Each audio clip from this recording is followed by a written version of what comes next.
మన గురుగారు వస్తున్నారు. స్వామీజీ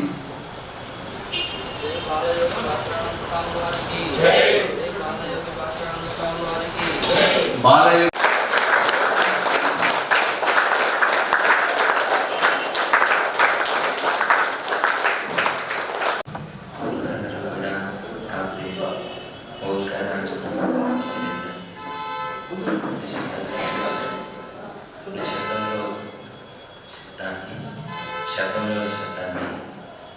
శబ్దంలో ఏం చదువుతున్నది, నిశ్శబ్దంలో ఏం చదువుతున్నది, ఓంకారం పుట్టినప్పుడు అవుతున్నది. అసలు ఓంకారం అంటే ఏమి? ఓంకారాన్ని ఓంకారనామాన్ని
పుట్టినప్పుడు శబ్దం ఒకసారి అందరూ కూడా దీర్ఘంగా అంటే మూలాధార చక్రం నుంచి సహస్ర చక్రం పైన ఓంకారం లయమవుతున్నట్టుగా భావించి ఓంకారాన్ని ఇంకొకసారిగా ఉచ్చరించాను.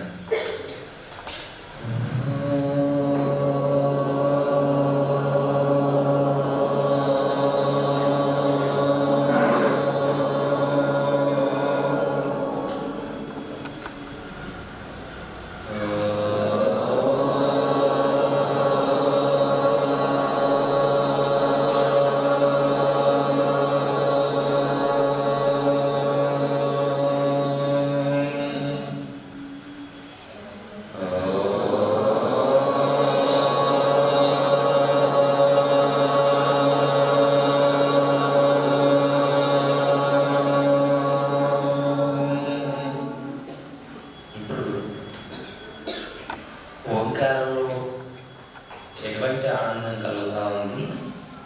ఓంకారం లయమైనప్పుడు అంటే ఓంకారంతో ప్రయాణం చేస్తేనే ఓంకారంలో ఆనందం మనకు తెలియబడుతుంది, లేకపోతే తెలియబడదు అనమాట. కాబట్టి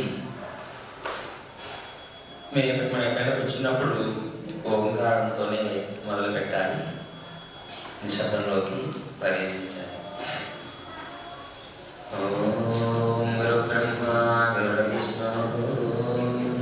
గురుదేవో మహేశ్వరః గురు సాక్షాత్ పరబ్రహ్మ తస్మై శ్రీ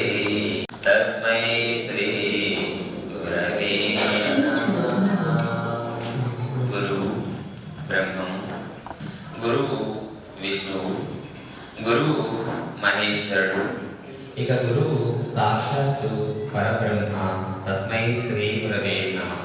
అంటే మనం 4 యుగాల క్రితం నుంచి ఎన్నో దేహాలు తీసుకొని భూమిపైకి వచ్చి పాతబడిన దేహాన్ని వదిలి మళ్ళీ కొత్త దేహాన్ని పొందుతున్నాం. అలాగే మనం ఎందరో తల్లి గర్భాల్లో ప్రవేశించాము.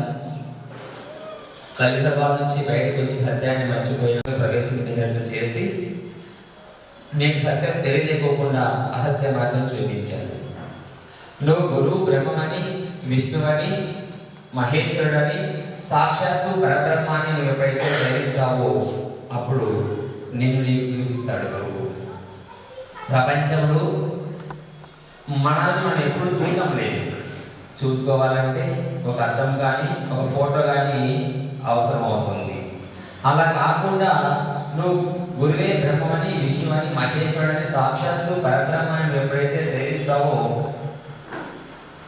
మై అంటే నువ్వు ఎలా ఉన్నావో నీ దేహం నుంచి బయటకు రప్పించి నేను నీకు చూపిస్తాడు. ఎప్పుడు చూపిస్తాడు? మనం 4 యుగాల క్రితమే ప్రకృతిలోకి వచ్చి ప్రకృతి కోరికలకు లోనైపోయి సత్యాన్ని మర్చిపోయి జీవిస్తున్నాం. మనం తల్లి గర్భంలో ఉన్నప్పుడు 9 నవద్వారాలను బంధించి హృదయం అనే గృహలో నివాసం ఉన్నాం. అంటే 2 కళ్ళ మధ్య భాగంలో ఉన్నాం. అక్కడ చూపు లేదు, శబ్దం లేదు, మాట్లాడటం లేదు, స్పర్శ లేదు, శ్వాస లేదు, మలమూత్ర విసర్జన కూడా లేదు. ఎవరైనా 9 ఏళ్ళ కాలం ఇలా ఉండగలరా అంటే ప్రాణం ఉండి కూడా వీలవ్వదు.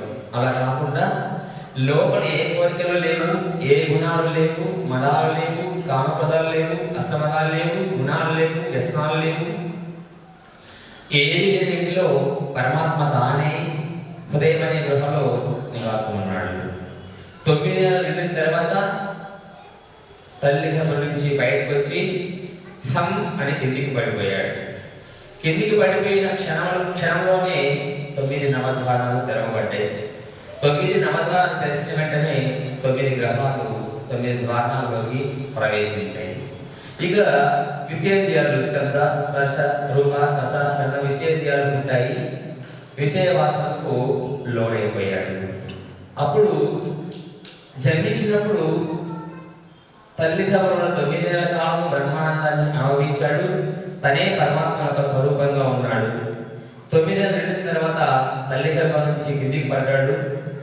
కిందికి పడి మన దేహం లోపలికి వెళ్దామని ప్రయత్నం చేస్తే ఎక్కడే కానీ సూది మోపడానికి కూడా సందు లేకోకుండా దేహాన్ని ఆక్రమించేసేస్తాడు. లోపలికి హం అని కిందికి పడి 12 నెలలు లయమయ్యి మళ్ళీ దేహంలోకి వెళ్దామని ప్రయత్నం చేస్తే సూది మోపడం కూడా సందు లేకపోవడం వల్ల 8 నెలలు పోయి మళ్ళీ తిరిగి బయటకు వస్తూ ఉంది.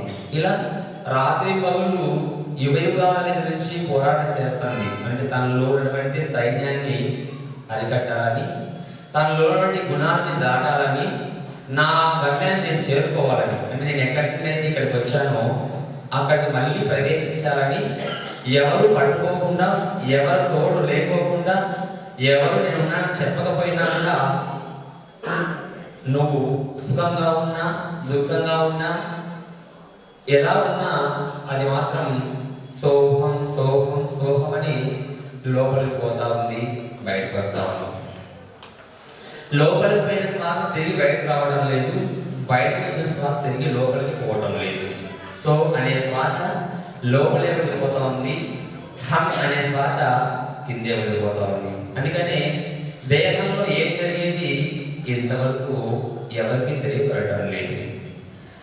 హం అని కిందికి పడే వాటిని సో అనే వెళ్ళే మనతో ప్రయాణం చేసి తన దేహం లోపల కానీ ప్రవేశింపగలిగితే ఇంతవరకు దృశ్యంలో ఏం జరిగిందో, ఈ ప్రకృతిలో ఉన్న ఆనందాలేవో, లోపల ఉన్నటువంటి పరమానందాలేవో తెలుసుకునే అవకాశం ఏర్పడుతుంది అన్నమాట. అలా వెళ్ళాలి అంటే లోపలికి వెళ్ళడానికి ఖాళీ స్థలం లేదు. మొత్తం దేహాన్ని సైన్యం ఆక్రమించారు. అంటే కాకుండా అసత్యాన్ని పట్టుకొని ప్రయాణం చేస్తున్నాం.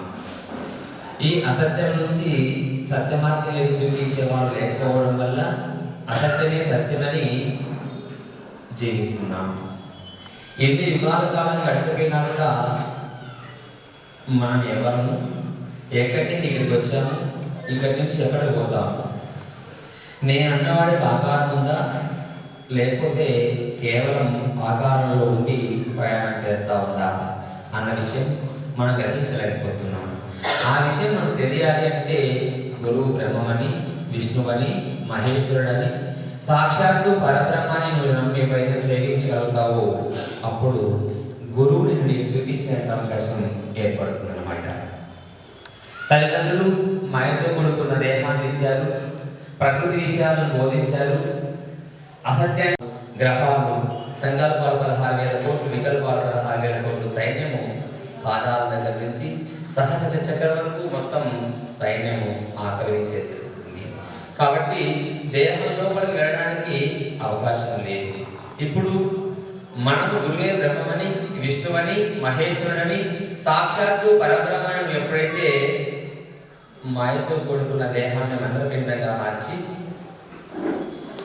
సోహం సోహం సోహం అనే శ్వాస పైన ధ్యాస పెట్టి ఆ గాలి కంటే యోగా ప్రయాణం చేసే మనసుని శ్వాసలోకి లయం చేయగలిగితే దేహం లోపలికి ప్రవేశించే అవకాశం ఏర్పడుతుంది. అంతవరకు లోపలికి వెళ్ళే అవకాశం లేదన్నమాట. అలా లోపలికి పోయిన తర్వాత కూడా ఇంతవరకు మన దృశ్యంలో ఏవైతే చూసామో మనసు కంటిలో ఉండి దృశ్యాన్ని చూస్తూ ఉంటుంది. మనసు కంటిలోనే ఉండి దృశ్యాన్ని చూస్తూ ఉంటుంది. కానీ ఒకే కంటిలోనే మనసు ఉంటుంది, చూపు ఉంటుంది. కానీ మనసు ఎలా ఉందో చూపుకు తెలియదు, చూపు ఎలా ఉందో మనసుకు తెలియదు. రెండు ఒకే దేనిలోనే కాపలు చేస్తున్నాయి, కానీ ఒకదాన్ని ఒకరిని చూసుకోవడం లేదనమాట. చూసుకోకపోవడం వల్లే మనసును పట్టుకునే మార్గం మనకు తెలియబడటం లేదు. చూపు కంటే ముందు ప్రయాణం చేసి దానికి తెలిసినవి, తెలియనివి, సత్యమైనవి, అసత్యమైనవి చూసి ఆ కోరికలు దేహం ద్వారా నెరవేర్చుకోవాలనే ప్రయత్నం చేస్తుంది. ఎందుకంటే దేహంలో ఉంటే దానికి కోరికలు నెరవేరవు. కాబట్టి దేహానికి పక్క నుండి ప్రకృతిని శోధించి దేహంలో వాళ్ళకొచ్చి అక్కడ ఇలా జరుగుతూ ఉంది పొదామలా అని పిలుస్తుంది. అది మనసు జగతావస్థలో నిద్రపోదు, స్వప్నావస్థలో నిద్రపోదు, సుశుద్ధి అవస్థలో కూడా నిద్రపోదు. మూడవస్థలో కూడా మేలుకొని ఉంటుంది అనమాట. ఎలా మేలుకొని ఉంటుంది?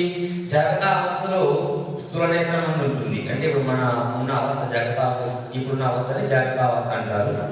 ఈ జగతావస్థలో కంటిలో ఉండి దృశ్యాన్ని చూస్తూ దృశ్యమే నిజమైన నమ్మి దాని కోరికలు దేహం ద్వారా నెరవేర్చుకుంటూ ఉంటుంది. నువ్వు బాహ్యనేత్రాలను బంధించి నిద్రావస్థలోకి వెళ్ళిన తర్వాత మనోనేత్రం తెచ్చే అవకాశం ఏర్పడుతుంది అనమాట. ఆ మనోనేత్రంలో ప్రవేశించిన తర్వాత కళ రూపంలో రాత్రి మొత్తం కాలం గడిపేస్తుంది. గురువుని ఆచరించి స్థూల నేత్రాన్ని బంధించి మనసును పట్టుకొని మనోనేత్రాన్ని పొందిన తర్వాత మనో నేత్రాన్ని బంధించిన తర్వాత జ్ఞాన నేత్రాన్ని తెచ్చే అవకాశం ఏర్పడుతుంది అన్నమాట. జ్ఞాన నేత్రంలో ప్రవేశించిన తర్వాత రెండు అవస్థల్లో, అంటే స్థూల నేత్రంలో ఉన్నప్పుడు, మనోనేత్రంలో ఉన్నప్పుడు ఏం చదువుతుందో మనం తెలుస్తాము. గాఢ నిద్రలోకి వెళ్ళిపోయి ఉదయం లేచి నేను చాలా బాగా నిద్రపోయాను, నేను అసలు నాకు మెలకువే లేకుండా అయిపోయింది అని మళ్ళీ వచ్చి చెప్తూ ఉంటుంది అనమాట. బాగా నిద్రపోయిన విషయము నిద్రపోయినానికి ఎలా తెలుస్తుంది అంటే నిద్రపోవటం లేదు. ఈ రెండు అవస్థల్లో ఏం అవుతా ఉందో వ్యక్తం అవుతా ఉంది. మూడో అవస్థలో అవ్యక్తంగా మనసు పనిచేస్తూ ఉంది. ఆ మనసుని ఈ మూడు నేత్రాలని బంధించి మూడు నాడుల్ని ఏకం చేసి మనసును శ్వాసలేక లయం చేసి దేహం లోపలికి ప్రవేశించిన తర్వాత మనసు వస్తూ పోతున్న శ్వాసలు లోపలికి మనసు లయమైనప్పుడు రెండు కళ్ళ మధ్య భాగంలో అఖండంగా హోమం జరుగుతూ ఉంది.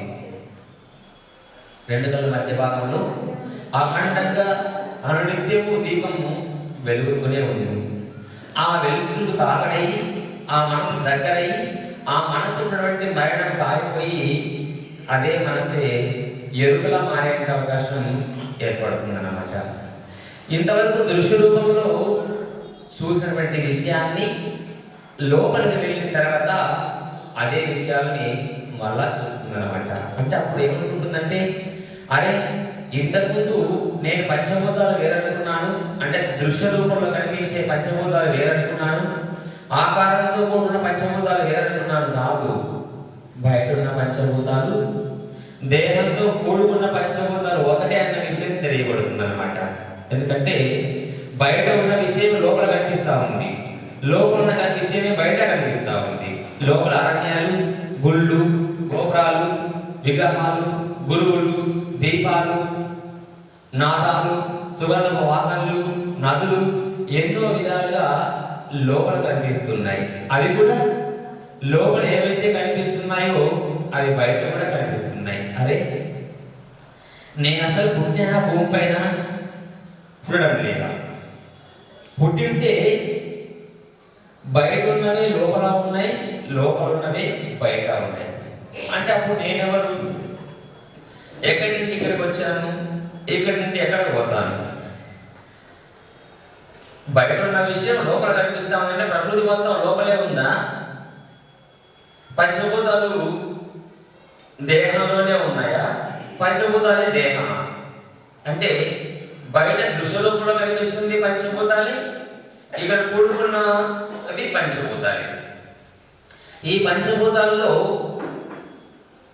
పంచభూతాలకి బయట నుండి నీరు తీసుకొని పంచభూతాలు కలుపుతున్నాము, బయట నుంచి వాయువు తీసుకొని పంచభూతాలు కలుపుతున్నాము, బయట నుంచి అగ్నిని తీసుకొని పంచభూతాలు కలుపుతున్నాము, బయట నుంచి ఆహారం తీసుకొని పంచభూతాలు కలుపుతున్నాము. అంటే పంచభూతాలే పంచభూతాలు కలుస్తున్నాయా, లేకుంటే పంచభూతాలు వేరుగా ఉండి దేహంలో ప్రవేశిస్తున్నాయంటే పంచభూతాలు పంచభూతాల్లోనే కలుస్తున్నాయి. ఒక ఆహారాన్ని ఇవ్వాలి అంటే బయట నుంచి విడిపడినటువంటి ఆహారం పంచభూతాలే. ఆ విడిపడిన ఆహారం మళ్ళీ ఎక్కడ కలుస్తూ ఉంది అంటే పంచభూతాల్లోనే కలుస్తూ ఉంది. బయట నుంచి వాయువు పంచభూతాల్లోనే ఉంది, అదే వాయువు దేహంలో ప్రవేశిస్తూ ఉంది, మళ్ళా పంచభూతాలలో ప్రవేశిస్తూ ఉంది. అగ్ని బయట వాయువులో కలిసి ఉండి శ్వాస ద్వారా ప్రాణవాయువు ద్వారా అగ్ని లోపలికి వెళ్తా ఉంది. అలాగే ఆహారం పంచభూతాల ఆకారంతో దేహం లోపలికే ప్రవేశిస్తున్నాయి. అంటే అప్పుడు నివసిస్తున్నది ఎవరు, నడుస్తున్నది ఎవరు, నడిపిస్తున్నది ఎవరు, నిద్రపోతున్నది ఎవరు, మేలుకుంటున్నది ఎవరు, తింటున్నది ఎవరు, ఉపవాసం ఉంటున్నది ఎవరు, కోరింది ఎవరు, నెరవేర్చింది ఎవరు, దేవుడెవరు, జీవుడెవరు? ఈ మనస్సు అనే పాత్రని ఎప్పుడు వహించింది? మనసు ఎప్పుడు ఎరుకలా మారింది? ఎరుక ఆత్మ ఎప్పుడు మారింది? ఆత్మ పరమాత్మ యొక్క స్వరూపంగా ఎప్పుడు మారిందనే విషయము గురువుని ఆచరించి తన దేహం లోపలికి ప్రవేశించిన తర్వాత తెలిసే అవకాశం ఏర్పడుతుందన్నమాట. గురువుని ఆచరించిన తర్వాత ఎన్నో యుగాల క్రితం నుంచి నేను నేను అని భ్రమలో పడుతున్నటువంటి వారిని నీవు కాదు, ఉన్నది నేను ఒక్కటే. దేహంలో పంచభూతాలకు అతీతంగా ఉండి దేహాన్ని ముందుకు నడిపిస్తున్నాను. నువ్వు దేహం లోపలికి మళ్ళీ ప్రవేశిస్తానేమో అని చెప్పి దేహంలో నేను అన్నీ కూడా సమకూర్చాను. కానీ దేహం లోపల వెళ్ళడానికి అవకాశం లేకపోవడం వల్ల పుట్టలోనే ఉండి పుట్టలోనే చనిపోయి చెరువులా జీవించేస్తున్నాం. ఒకసారి లోపలికి వెళ్ళే ప్రాణవాయువులేకి గాలి కంటే యోగా ప్రయాణం చేసే మనసును కానీ కలవగలిగితే ఉచ్ఛ్వాస నిశ్వాసాలు ఏకమై అంటే సూర్యనాడులు ఏకమై లోపలికి వెళ్ళి మూలాధార చక్రంలో అంటే బుధస్థానంలో సూర్యనాడి చంద్రనాడి ఏకమయ్యే అవకాశం ఏర్పడుతుందన్నమాట.